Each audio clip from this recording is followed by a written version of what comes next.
नमस्कार दोस्तों, Bagda publication YouTube classes पर आपका हार्दिक स्वागत है। दोस्तों, अपने पिछले वीडियो में वाक्य के जो भेद होते हैं उनका डायग्राम के आधार पर अपन ने अध्ययन किया था। अब है रचना या व्युत्पत्ति के आधार पर वाक्य के जो तीन भेद होते हैं, साधारण, संयुक्त और मिश्रित वाक्य। तो पहला वाक्य है अपना सरल या साधारण वाक्य। सरल या साधारण वाक्य। दोस्तों, सरल या साधारण वाक्य किसे कहते हैं? जिस वाक्य में एक ही उद्देश्य और एक ही विधेय होता है। जिस वाक्य में एक ही उद्देश्य और एक ही विधेय होता है वो आपका सरल या साधारण वाक्य कहलाता है। दोस्तों, ध्यान रखना, विशेष रूप से साधारण या सरल वाक्य की एक ही विशेषता है, उद्देश्य भी एक होना चाहिए और विधेय भी एक ही होना चाहिए। जैसे उद्देश्य किसे कहते हैं, ये मैंने आपको पिछले वीडियो में बताया कि जिसके बारे में कहा जाता है उद्देश्य कहलाता है, और उद्देश्य के बारे में जो कुछ कहा जाता है वो आपका विधेय कहलाता है। तो जिस वाक्य में एक ही उद्देश्य और एक ही विधेय होता है वो आपका सरल या साधारण वाक्य कहलाता है। जैसे पहला उदाहरण है आपके सामने, राम मैदान में दौड़ रहा है। राम मैदान में दौड़ रहा है। दूसरा उदाहरण यह है, राम और श्याम मैदान में दौड़ रहे हैं। राम और श्याम मैदान में दौड़ रहे हैं। तीसरा उदाहरण है, राम श्याम और रमेश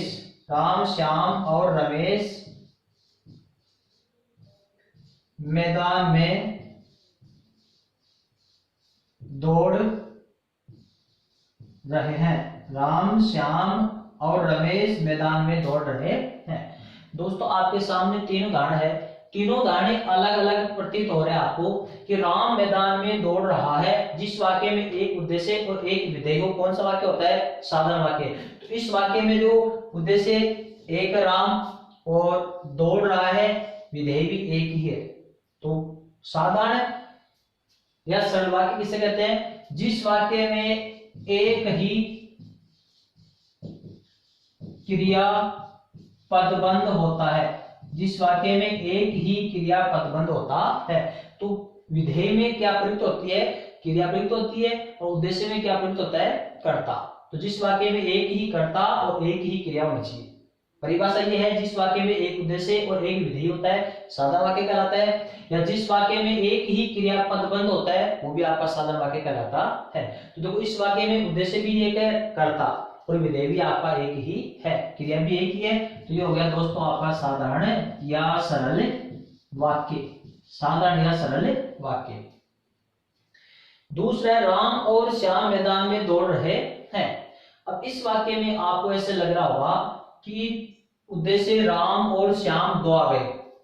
राम और श्याम उद्देश्य दो गए, तो इसका मतलब साधारण वाक्य नहीं है, क्योंकि साधारण वाक्य में तो एक ही उद्देश्य होता है, एक ही विधेय होता है। विधेय तो मान लो इसमें दौड़ रहे हैं एक ही है, विधेय तो एक ही है, क्योंकि इसमें उद्देश्य तो आ गए राम और श्याम, दो उद्देश्य हो गए। तो दोस्तों, एक बात का ध्यान रखना, अगला वाक्य है, राम, श्याम और रमेश मैदान में दौड़ रहे हैं। इस वाक्य में विधेय तो एक ही है, इसमें विधेय एक है, क्योंकि इसमें उद्देश्य आ गया आपके दो, इसमें उद्देश्य आ गया आपके तीन। इसमें दो उद्देश्य है, इसमें एक उद्देश्य है। तो इस उदाहरण में तो कोई दिक्कत नहीं आ रही है कि एक उद्देश्य है और एक ही विधेय है। साधारण वाक्य की परिभाषा एकदम खरी उतर रही है। इस वाक्य में उद्देश्य आ गए दो और विधेय आया आपका एक। इस वाक्य में उद्देश्य तीन और विधेय एक। तो तीनों वाक्य में विधेय तो एक ही है, क्रिया पदबंध तो एक ही है, क्योंकि इसमें उद्देश्य एक है, इसमें उद्देश्य दो है, इसमें उद्देश्य तीन है। तो इन दोनों में कंफ्यूज होने की आवश्यकता नहीं है। ध्यान रखना, जब तक वाक्य में जब तक वाक्य में विधेय एक ही होता है, जब तक वाक्य में विधेय एक ही होता है तब तक सभी उद्देश्यों को एक ही माना जाता है।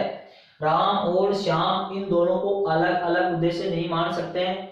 राम, श्याम और रमेश को इन तीनों को अलग अलग उद्देश्य या कर्ता नहीं मान सकते हैं। कब तक?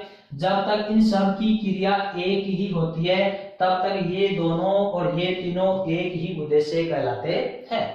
क्रिया अलग अलग होते ही आपके वो उद्देश्य भी अलग अलग हो जाते हैं। तभी तो इसकी मेन परिभाषा है कि विधेय एक ही होना चाहिए, क्रिया पदबंध एक ही होना चाहिए। उद्देश्य का महत्व कम होता है।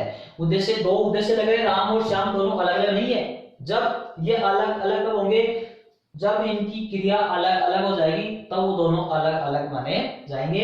बल्कि जब तक इनका विधेय या क्रिया एक ही होती है तब तक दोनों को एक ही उद्देश्य माना जाता है।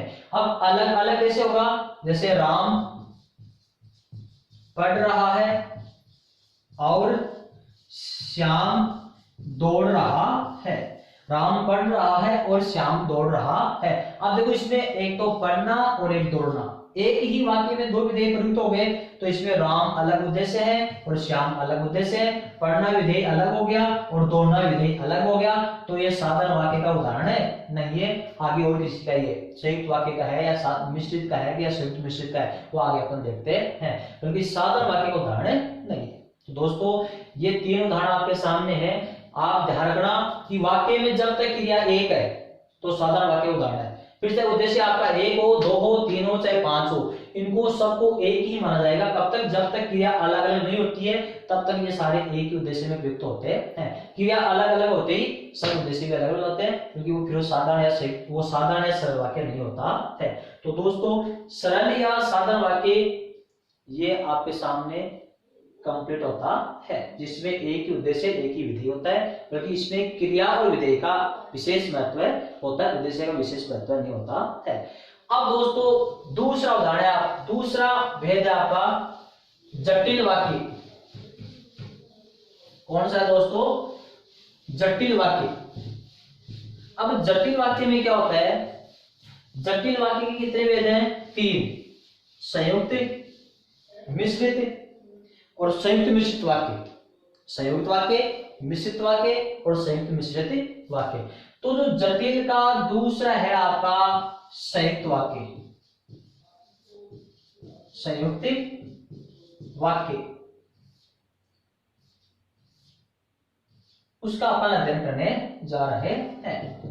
वो साधारण वाक्य हो गया, ये संयुक्त हो गया, फिर आपका मिश्रित होगा, फिर आपका संयुक्त मिश्रित वाक्य होगा। बल्कि वाक्य के भेद कुछ ही तब आपको तीन ही बताने हैं। बल्कि कभी कभार संयुक्त मिश्रित का उदाहरण भी आ जाता है, जैसे पिछली बार शीट रेट आया था। अब दोस्तों यह है कि संयुक्त वाक्य किसे कहते हैं? जिस वाक्य में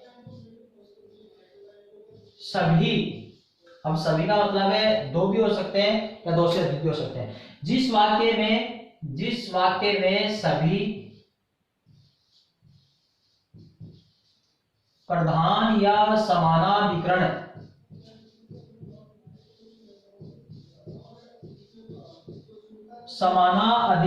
उपवाक्य हो वो आपका संयुक्त वाक्य कहलाता है। दोस्तों ध्यान देना, जिस वाक्य में सभी प्रधान उपवाक्य या समानाधिकरण उपवाक्य होते हैं, मतलब सबका समान अधिकार होता है, उसको अलग करने पर उसका अलग से अर्थ निकलता है और दूसरे को अलग करने पर उसका अलग से अर्थ निकलता है, तो वो आपका संयुक्त वाक्य कहलाता है। तो देखो दोस्तों, संयुक्त का अर्थ होता है मिलना, संयुक्त का अर्थ होता है मिलना।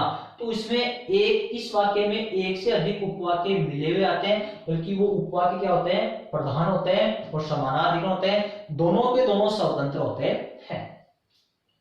अब संयुक्त वाक्य के भेद कितने होते हैं? वैसे तो दोस्तों देखो, संयुक्त वाक्य में मैं उदाहरण देता हूं आपको, देखिए कैसे होते हैं कि सभी प्रधान उपवाक्य और समानाधिकरण उपवाक्य कैसे होते हैं। जैसे राम आया और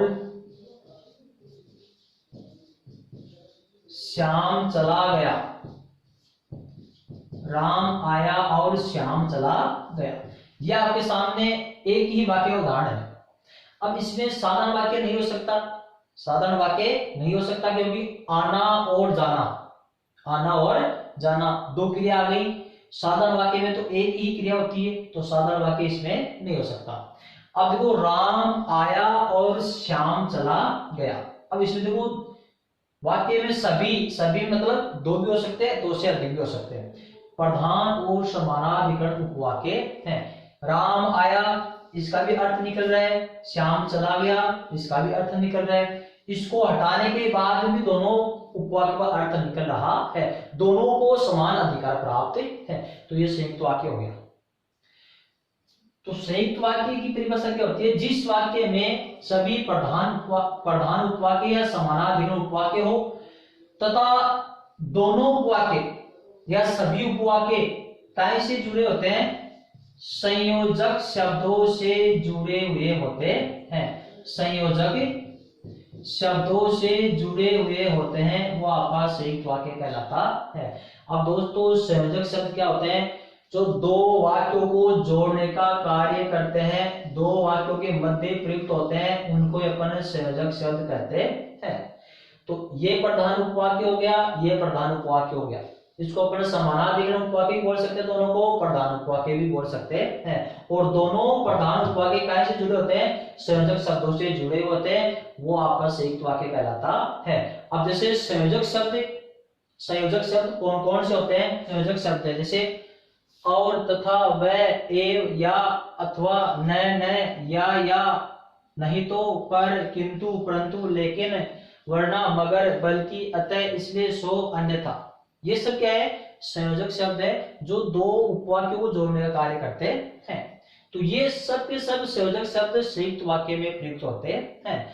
अब आपसे ये सब पूछा जाए कि संयुक्त वाक्य के कितने भेद होते हैं, तो दोस्तों संयुक्त वाक्य के भी चार भेद होते हैं। चार कौन कौन से होते हैं?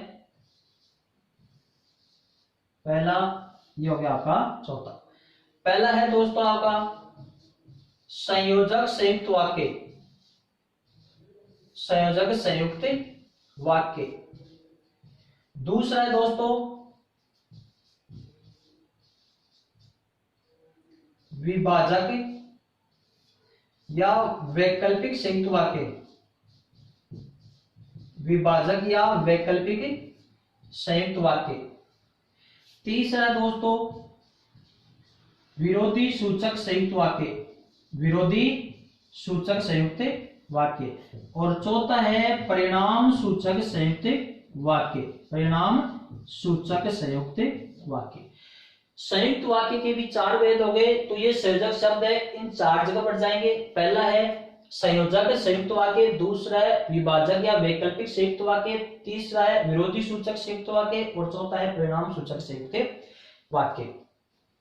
संयोजक संयुक्त वाक्य किसे कहते हैं?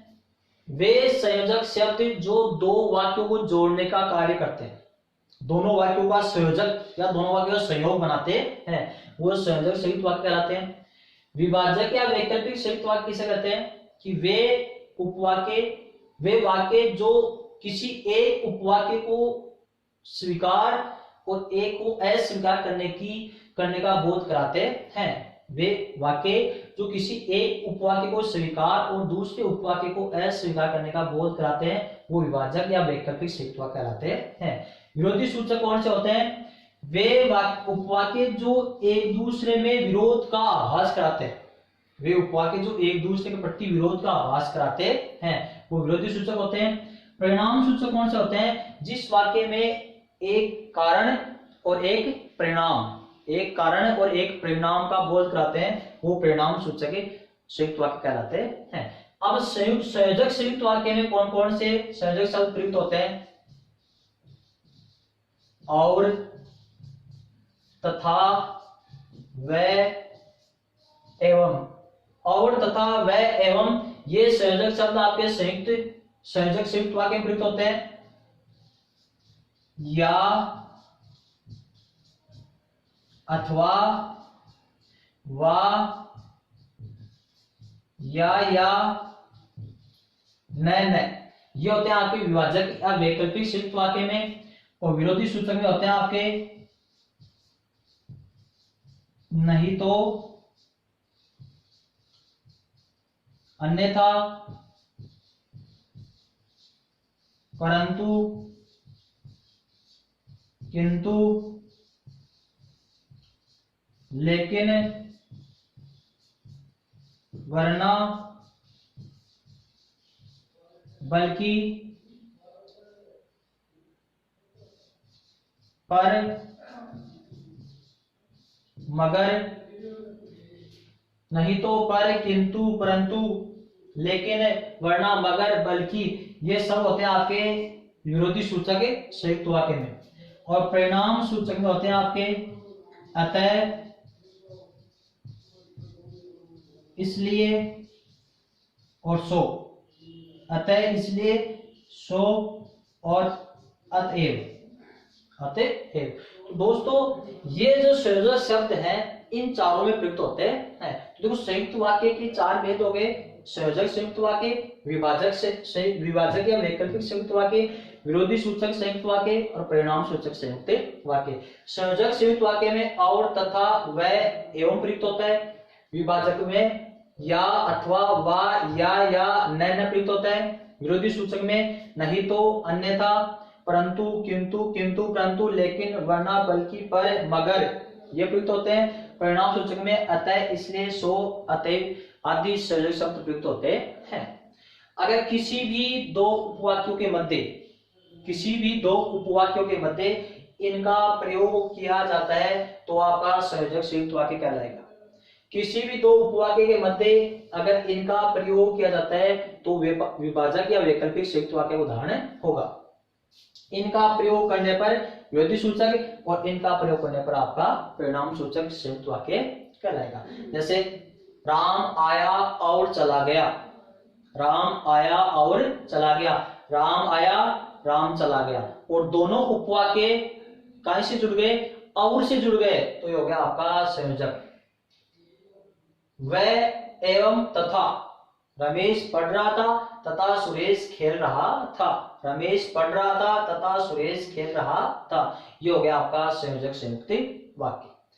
अब विभाजक या वैकल्पिक, इसका मतलब होता है दोनों उपवाक्यों में किसी एक को चुनना, दोनों उपवाक्यों में से किसी एक उपवाक्य को चुनना और एक ही, देखो वैकल्पिक में एक ही विकल्प चुनना। जैसे मेहनत करो या पढ़ाई छोड़ दो, मेहनत करो या पढ़ाई छोड़ दो। तो अब इसमें देखो मेहनत करो या पढ़ाई छोड़ दो, दोनों में किसी एक को चुनना है। इसमें दोनों आ रहे थे, राम आया और श्याम चला गया, दोनों जुड़ रहे हैं। इसमें दोनों में किसी एक को प्रयुक्त करना है, किसी एक ही उपवाक्य को चुनना है। अथवा, वा, या न। जैसे मैं न आपको जानता हूं और न आपके भाई को, मैं न आपको जानता हूं और न आपके भाई को जानता हूं। तो ये हो गया आपका दोनों में किसी एक विकल्प को चुनना, हो गया विभाजक या वैकल्पिक सूचक। अब दोस्तों विरोधी सूचक कौन सा है? विरोधी सूचक नहीं तो, अन्यथा, परंतु, किंतु, लेकिन, वरना, बल्कि, पर, मगर इनका प्रयोग किया जाता है। जैसे तुम घर जाओ नहीं तो लड़ाई हो जाएगी, तुम घर जाओ नहीं तो या अन्यथा लड़ाई हो जाएगी। अब देखो दोस्तों इस दोनों उपवाक्य एक दूसरे विरोधी है। कैसे? तुम घर जाओ अन्यथा लड़ाई हो जाएगी, एक वाक्य दूसरे के विरोध का आभास करा रहा है। रमेश बाजार गया परंतु सब्जी नहीं लाया, रमेश बाजार गया परंतु सब्जी नहीं लाया, बाजार गया परंतु सब्जी लेकर नहीं आया, विरोध का आभास हो रहा है। वरना, किंतु, परंतु, मैंने उसको बहुत समझाया, मैंने उसको बहुत समझाया पर वह नहीं माना, मैंने उसे बहुत समझाया पर वह नहीं माना, विरोध का आभास हो रहा है। पढ़ाई करो मगर फेल हो जाओगे, पढ़ाई करो मगर फेल हो, असफल हो जाओगे, यह हो गया मगर। ध्यान देना दोस्तों, मेहनत करो या पढ़ाई छोड़ दो ये वाक्य अलग है, पढ़ाई करो वरना या मगर असफल हो जाओगे ये वाक्य अलग है। इसमें एक दूसरे दोनों का विरोधी आभास हो रहा है और इसमें पढ़ाई करो या मेहनत करो या पढ़ाई छोड़ दो मेहनत करो या पढ़ाई छोड़ दो, इसमें दोनों में से एक चुन रहे हैं और इसमें दोनों आपस में एक दूसरे के विरोध का आभास करा रहे हैं। तो ये आपका विरोधी सूचक वाक्य। परिणाम सूचक में क्या होता है कि एक तो कारण होता है और दूसरा वाक्य उसका परिणाम फल नतीजा प्राप्त होता है। जैसे सुरेश बीमार था अतः विद्यालय नहीं आया। सुरेश बीमार था कारण हो गया, अतः विद्यालय नहीं आया ये इसका परिणाम हो गया। रमेश को खाना बनाना था इसलिए वह घर चला गया। रमेश को खाना बनाना था इसलिए वह घर चला गया, ये कारण हो गया, एक परिणाम हो गया। और इसमें दोस्तों जो पढ़ेगा सो सफल होगा, ये नहीं होगा कि इसमें जो सो हो गया, क्योंकि अकेला ही होना चाहिए, अकेला ही होना चाहिए। जैसे सुरेश के कपड़े धुले हुए नहीं थे सो गांव चला गया। रमेश के कपड़े धुले हुए नहीं थे सो गांव चला गया। सो का अर्थ होता है दोस्तों, वैसे तो अतः, सो, अर्थ, एक, इन सब का अर्थ इसलिए होता है, इसलिए ही होता है। तो ये अलग अलग प्रयोग कर सकते हैं, बल्कि इन सब का अर्थ इसलिए निकलेगा। जैसे रमेश के कपड़े धुले हुए नहीं थे सो गांव चला गया, अब इसका अर्थ वो निकला रमेश के कपड़े धुले हुए नहीं थे इसलिए वह गांव चला गया। तो बात एक ही है, एक में कारण है और एक में परिणाम। तो दोस्तों ये संयुक्त वाक्य आपका प्रयुक्त होता है। तो दोस्तों संयोजक में ये होते हैं, विभाजक में ये प्रयुक्त होते हैं, विरोधी सूचक में ये प्रयुक्त होते हैं और परिणाम सूचक में ये प्रयुक्त होते हैं। अब मैं इन चारों के आपके सामने उदाहरण लिख रहा हूं। अब आपको बताना है कि कौन सा किसमें वाक्य है। अगर ऑप्शन में संयोजक, विभाजक, विरोधी सूचक, परिणाम सूचक ऑप्शन में चारों तो आपको ये बताने हैं, और ऑप्शन में साधारण, संयुक्त, मिश्रित वाक्य तो आपको सभी में से संयुक्त वाक्य बताने हैं। अब मैं आपके सामने उदाहरण लिख रहा हूं।